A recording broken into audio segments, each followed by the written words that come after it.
Bien, y nos vamos entonces ahora a revisar el tema con el que vamos a comenzar esta edición de Agenda Económica AM para analizar en profundidad lo que viene para el proyecto minero y portuario Dominga, que ha tenido una historia larguísima de más de una década, desde que fue anunciado esta iniciativa a comienzos de la década anterior.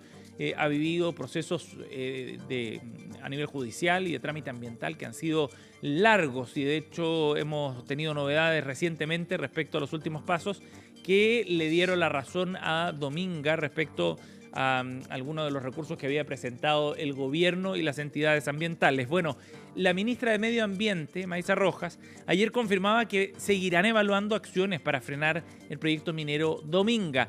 Esto mientras una cartera de proyectos importante por cerca de 8.000 millones de dólares fue aprobada ya durante el mes de septiembre, alcanzando incluso niveles récords. Sin embargo, Dominga no está en los planes del gobierno definitivamente, y así lo ratifica la ministra cuando plantea esta visión. En el contexto de los procesos de evaluación del Servicio de Evaluación Ambiental, en septiembre fueron aprobados más de 8.600 millones de dólares. Desde el gobierno destacaban que aquí ha habido un ingreso de evaluaciones de impacto ambiental por parte de los privados, pero desde el CEA de todas maneras valoraban esas cifras, pero en el gobierno insisten en que van a establecer gestiones para que no avance el proyecto minero portuario Dominga, haciendo una distinción bien clara respecto a otros grandes proyectos que son de envergadura en materia de energía, en materia de minera, por ejemplo, que sí han logrado sortear la barrera ambiental. Pendientes. El objetivo y la responsabilidad del Ministerio de Medio Ambiente es asegurar el patrimonio natural del país.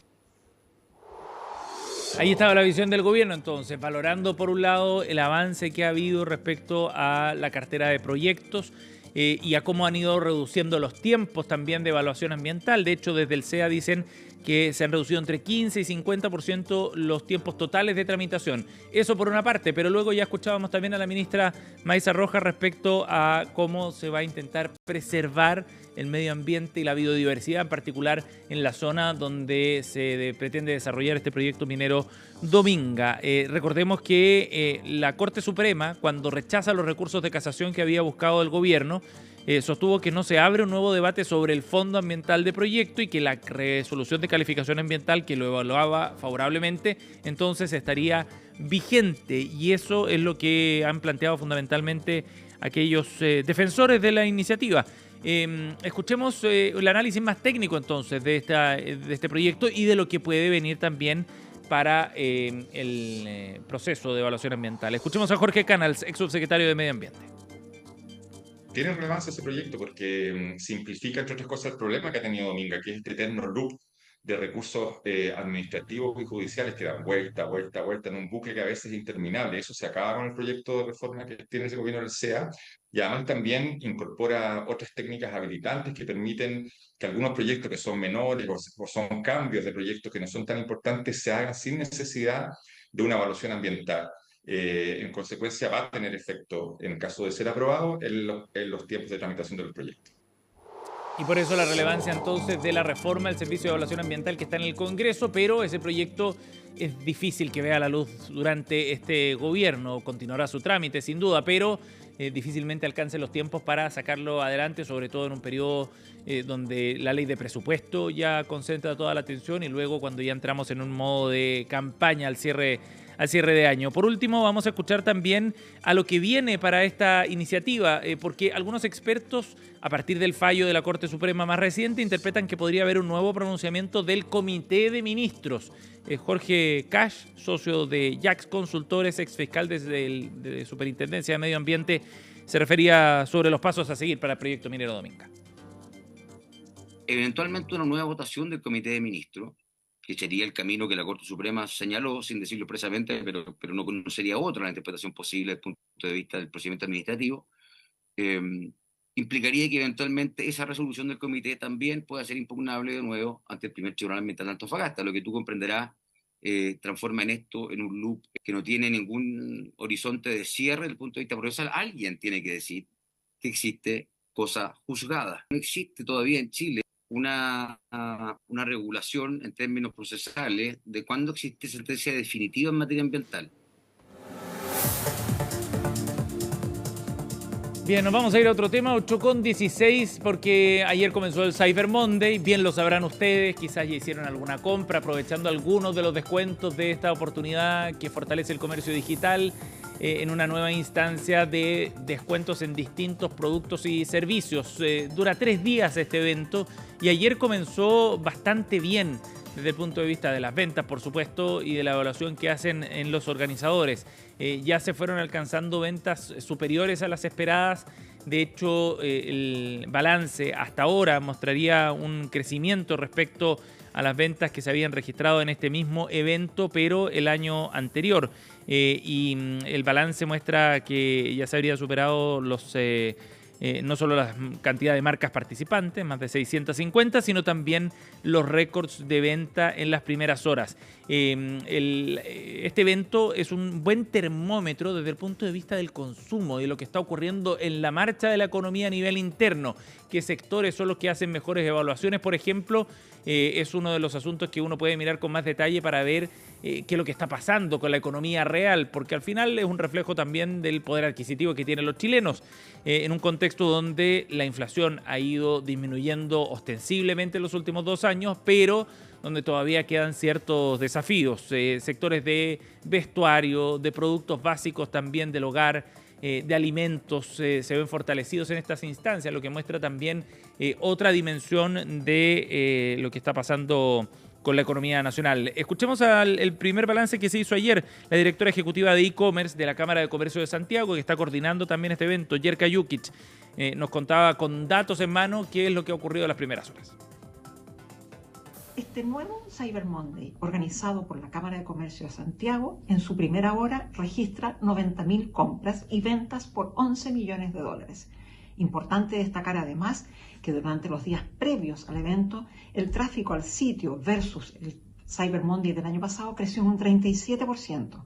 Los invitamos a visitar cyber.cl, donde están las 665 marcas que cumplen con los estándares y buenas prácticas que exige la ley del consumidor, hasta el miércoles 8 de octubre. Ahí estaban entonces los balances desde la Cámara de Comercio de Santiago, y en nuestro sitio web ustedes van a encontrar esta nota donde no solo se detalla precisamente ese balance sobre estas más de 90.000 compras solo la primera hora del Cyber Monday y la actualización también de estos registros, sino otros antecedentes bien importantes, lo que tiene que ver con las consideraciones legales asociadas a las compras, las marcas que hay en el Cyber Monday 2025, entre otros puntos. Está disponible ya esta crónica en nuestro sitio web cnnchile.com. Con esta información nos vamos a la pausa, 8:19, volvemos de inmediato y seguimos con más de Agenda Económica.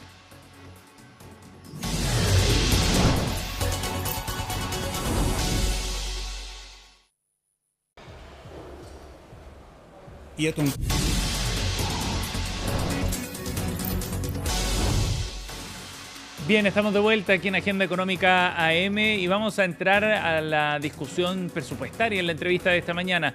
Nos acompaña la presidenta de Demócratas y presidenta además de la Comisión Mixta de Presupuesto, la senadora Jimena Rincón, en contacto hasta ahora con CNN Chile. ¿Cómo está, senadora? Gracias por el contacto. Muy bien, muchas gracias, Sebastián. Senadora, bueno, recién está comenzando el debate, pero usted ha tenido un rol bien importante precisamente como presidenta de la Comisión Mixta de Presupuesto. Y en ese sentido me gustaría primero conocer su visión global de lo que ve en esta propuesta que ha hecho el gobierno del presupuesto 2026. ¿Cómo la calificaría usted? A ver, yo creo que nos enfrentamos a un escenario muy complejo, Sebastián. Una presentación de presupuesto que primero ha sido polémica desde el punto de vista de la cadena nacional, el espacio utilizado por el presidente para derechamente hacer campaña política en un escenario de elección presidencial. Uh-huh. Dicho aquello, el presidente de la República ha señalado varias cosas en esa misma cadena nacional y luego ha repetido esta cuña, por decirlo de alguna manera, o frase, uh-huh, el presidente de Hacienda, Nicolás Grau, sobre la responsabilidad fiscal, la responsabilidad del gobierno, el que no se va a dejar a nadie solo y eso rápidamente contrasta con la realidad, donde vemos un presupuesto de la nación que tiene estimaciones de ingresos y estimaciones de gasto, digamos, proyecciones de gasto que no están neteadas. Hay más gastos que ingresos y eso ya es un primer punto que es preocupante. Cuando tú tienes 5 y 6 billones que no cuadran y ya tienes más gastos que plata para respaldar ese gasto, tienes un problema. Y a eso le tienes que sumar el hecho de que el estado de la hacienda pública va a ser deficitario y este gobierno le va a dejar al que venga, cualquiera sea ese, una situación muy compleja desde el punto de vista de la deuda pública, los compromisos fiscales y la posibilidad, ¿no es cierto?, de mover en ese próximo gobierno. Sí, senadora, a partir de esos déficits que se han visto en el año 2023, 2024 y que probablemente veamos este año 2025, con desviaciones importantes también respecto a las metas que se habían planteado para cada uno de estos años, ¿qué visión tiene usted sobre las estimaciones de ingresos que se están haciendo para el 2026? Porque ese es uno de los puntos centrales al momento de hacer el presupuesto, ¿no? Estimar cuánto va a recaudar el fisco y en función de eso determinar cuánto se puede gastar. ¿Ve que las estimaciones de ingresos son realistas? Lamentablemente la historia que precede a la discusión de este presupuesto es mala. El antecedente que tenemos para abordar la discusión presupuestaria es, digamos, de una tremenda deuda. Y voy a dar solo un ejemplo.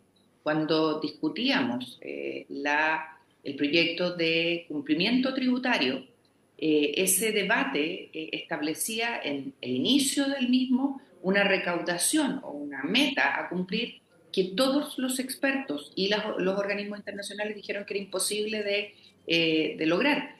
De hecho, entró ese proyecto con una estimación de recaudación de sobre 4,5 puntos del PIB. La bajaron después de todas las críticas a 1,5 y aún así todos los expertos y organismos señalaron que era imposible y que con suerte iba a llegar a 0,5. ¿Cuál es el problema de eso? Que la estimación que se hizo del presupuesto de la nación para este 2025 fue en base a una recaudación que no llegó. Y cuando eso ocurre, tú generas, ¿no es cierto?, una deuda, un déficit que no vas a poder cubrir. Y ahí entonces tu pregunta, que es tremendamente relevante, cobra mucha importancia y enciende las alertas, porque si ya no se cumplió la estimación de ingresos para el 2025, ¿por qué tendría hoy día que cumplirla el gobierno para el 2026? Bueno, y ese punto es relevante porque ahí uno va a las razones por las cuales el gobierno actual y esta ley de presupuesto está planteando una determinada recaudación. ¿Usted cree que hay malos cálculos, hay voluntarismo? ¿Qué es lo que está pasando desde ese punto de vista, desde la dirección de presupuesto? Mira, puede haber todo tipo de situaciones, desde malos cálculos hasta estrategia para este tema.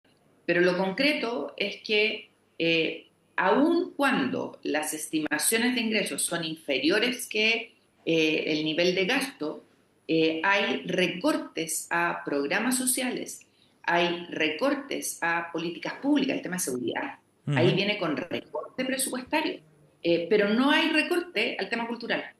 Entonces uno dice, ¿en qué están pensando? Cuando todos sabemos que el principal problema del país es la seguridad, le disminuimos el presupuesto que presenta este gobierno, no tiene que ver con nosotros, le disminuimos el presupuesto a seguridad, lo aumentamos en cultura y disminuimos programas en otras áreas sociales que debieran ser para este gobierno importantes, pero vienen disminuyendo. Entonces, yo creo que el debate del presupuesto va a mostrar muchas sorpresas.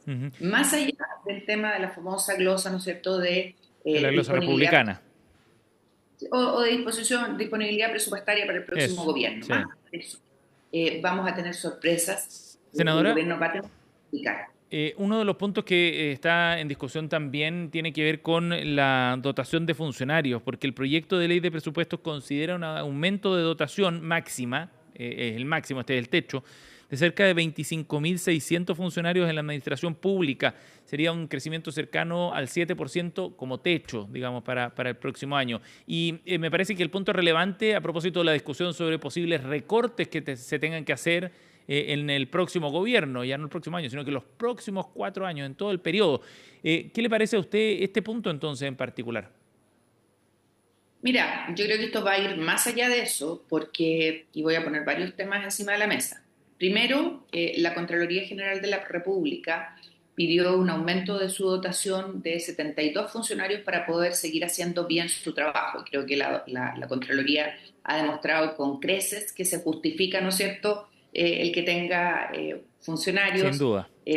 Porque no solo recauda o ahorra platas al Estado, sino que además transparenta situaciones en muchos casos de delito. Uh-huh. Pero además la Contraloría y el gobierno, en vez de darle 72, le dijo sí, 62, pero además espaciado en el año, ni siquiera desde el inicio. Pero además la Contraloría pidió recursos para programas tecnológicos que necesita para hacer bien su trabajo, entre otras cosas, para saber bien qué funcionarios hay en el Estado, dónde están, dónde cobran, porque además se han detectado casos donde hay un funcionario que tiene licencia médica, pero sigue cobrando en otro lado. Y no lo ha hecho con todo el soporte tecnológico que necesita. Y el gobierno no le ha dado ese recurso. Uh-huh. Entonces, cuando vemos esta discusión de el aumento de dotaciones, el aumento de contrataciones, en este gobierno, 100.000 funcionarios que hay todo tipo de teorías, no se justifican bien, uno no tiene cómo saber dónde están, quiénes son, cuánto gastan, qué hacen. Para eso necesitamos una Contraloría con herramientas. Ese es el primer punto. Segundo tema en materia de funcionarios públicos. Resulta que no tenemos certeza, ¿no es cierto?, de quiénes son esos funcionarios públicos lo que hacen. ¿Se justifican o no se justifican? Uh-huh. Y ese es un debate, un gran debate, porque obviamente yo al menos, Jimena Rincón, quiero un Estado fuerte, eficiente, con capacidades, que dé respuesta, ¿no es cierto?, por ejemplo, a la lista de espera en el ámbito público de salud. Y por lo tanto, todo lo que sea necesario, pero que sea necesario, ¿ya? Y no lo que nos está pasando, donde hay médicos del sistema público que atienden a X cantidad de personas en su jornada ordinaria, sí. 4, 5, y en la jornada extraordinaria pagada por el Estado atienden el doble. Y uno dice, oye, pero ¿qué es esto? ¿Ya? Entonces, bien. Creo que es otra dimensión. Y tercero, ¿cuántos funcionarios públicos no están haciendo nada? ¿Se necesitan o no se necesitan? Y eso es parte de lo que tenemos que transparentar. Y aquí cierro con un tema. Una de las recomendaciones de la Comisión para el tema del gasto público señaló que no solo la famosa glosa, ¿no es cierto?, de libre disposición había uh-huh. que verla de otra manera, sino que dijo que no debían haber reajustes y solo ajustes nominales.